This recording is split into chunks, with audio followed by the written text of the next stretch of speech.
Praise the Lord. കർത്താവിൻ്റെ കൃപയിൽ നമുക്ക് ആശ്രയിക്കാനായിട്ടും നമുക്ക് വേണ്ടി ശാപമായി തീർന്ന ക്രൂശിൽ യാഗമായി തീർന്ന കർത്താവിനെ ധ്യാനിക്കാനാണ് ഇന്നത്തെ വെള്ളിയാഴ്ച ദിനം നാം കൂടി വന്നിരിക്കുന്നത്, അല്ലേ? വെള്ളിയാഴ്ച പ്രാർത്ഥനയെന്ന് കേൾക്കുമ്പോൾ പ്രാർത്ഥനയ്ക്ക് സ്ഥിരം പോകുന്നവരുടെ ഉള്ളത്തിലൊരു ഒരുക്കമാണല്ലേ? അമേൻ. വിദേശ രാജ്യങ്ങളിലൊക്കെ വിശുദ്ധ സഭായോഗമായിട്ടാണ് പണ്ട് കാലത്തുണ്ടായിരുന്നത്. ഇപ്പോൾ മാറ്റം വന്നെന്നൊക്കെ അറിഞ്ഞു.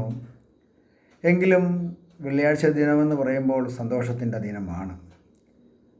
ദൈവത്തിൻ്റെ സന്നദ്ധിയിൽ നമുക്ക് തന്നെ ഒന്ന് ഒരുങ്ങുവാനും നമ്മുടെ ക്രൂശിതനായി, നമുക്ക് വേണ്ടി പകരക്കാരനായി, ക്രൂശിതനായി, ശപിക്കപ്പെട്ടവനായി അല്ലേ തീർന്ന കർത്താവിനെയാണ് നമ്മൾ ഒന്ന് ആരാധിക്കാൻ കടന്നു പോകുന്നത്, ധ്യാനിക്കാൻ കടന്നു പോകുന്നത്, അല്ലേ? അതുകൊണ്ടാണ് പൗലോസ് അപ്പോസ്തലൻ ഗലാത്യർക്ക് എഴുതിയ ലേഖനം 3-ാം അധ്യായം 13-ാമത്തെ വാക്യത്തിൽ വായിക്കുമ്പോൾ മരത്തിന്മേൽ തൂങ്ങുന്നവനെല്ലാം ശപിക്കപ്പെട്ടവൻ എന്ന് പറയുന്നു.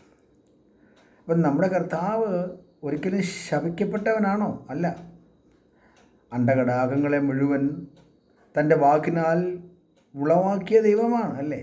സകലത്തെ വിളിച്ചു വരുത്തി ഉണ്ടാകട്ടെ ഉളവാകട്ടെ എന്ന് പറഞ്ഞ കർത്താവ് ശപിക്കപ്പെട്ടവനാണോ? അല്ല. നമ്മളാണ് ശപിക്കപ്പെട്ടവർ, അല്ലേ?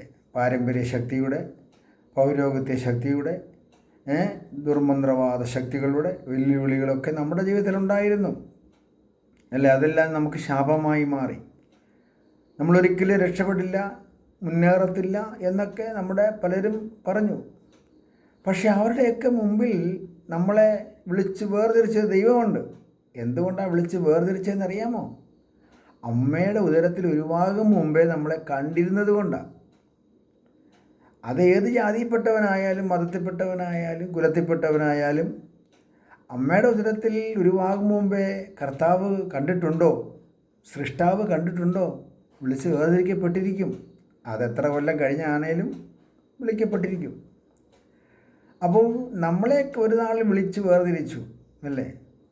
ഞാനൊക്കെ രക്ഷിക്കപ്പെട്ടു വന്ന് 1992 ആ കാലയളവിലാണ് ഞാൻ വിശ്വാസത്തിൽ വന്നത്.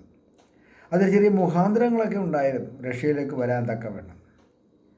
എന്നാൽ ഓരോരുത്തരുടെയും ജീവിതത്തിൽ ആ വർഷത്തെ ഒന്ന് ആലോചിച്ച് നോക്കിക്കേ. ആ വർഷങ്ങളെ ആലോചിക്കുമ്പോൾ എത്ര സന്തോഷമാണല്ലേ? ആ മുഖാന്തരങ്ങളെയൊക്കെ ഒന്ന് മറ്റുള്ളവരോട് പറയുവാൻ. കഴിഞ്ഞ ദിവസം ഞാനൊരു DYSPയുമായി പരിചയപ്പെടുവാനും സംസാരിപ്പാനൊക്കെ ഇടയായി. എൻ്റെ ഈ മെസ്സേജ് കേട്ടാണ് അദ്ദേഹം എന്നെ വിളിച്ചതും സംസാരിച്ചതുമൊക്കെ. അദ്ദേഹം അങ്ങനെ ഞങ്ങൾ ഒരുമിച്ച് ദൈവത്തിന് മഹത്വം കൊടുക്കുവാനൊക്കെ ഇടയായി തീർന്നു. പ്രിയരെ, അദ്ദേഹത്തെയും വിളിച്ച് വേർതിരിച്ചു. അദ്ദേഹം ഒരു നല്ല ജോലിയിലൊക്കെ ആയിരിക്കുന്നു. അപ്പോൾ നമ്മുടെ കർത്താവ് നമ്മളെ വിളിച്ച് വേർതിരിച്ചിട്ട് നമ്മളെ വഴിയിലിട്ടിച്ച് പോയില്ല.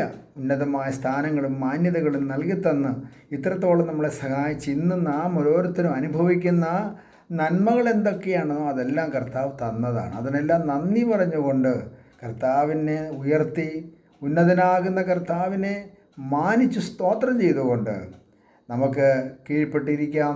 ക്രൂശിതനായ കർത്താവിനെ ധ്യാനിച്ച് സ്തോത്രം ചെയ്യാം. കർത്താവേ, എനിക്ക് പകരക്കാരനായി ഞാൻ ക്രൂശിക്കപ്പെടേണ്ട സ്ഥാനത്ത്, ഞാൻ വേദന അനുഭവിക്കേണ്ട സ്ഥാനത്ത് നീ അതെല്ലാം സഹിച്ചതിനായിട്ട് ഞാൻ നന്ദി പറയുന്നു.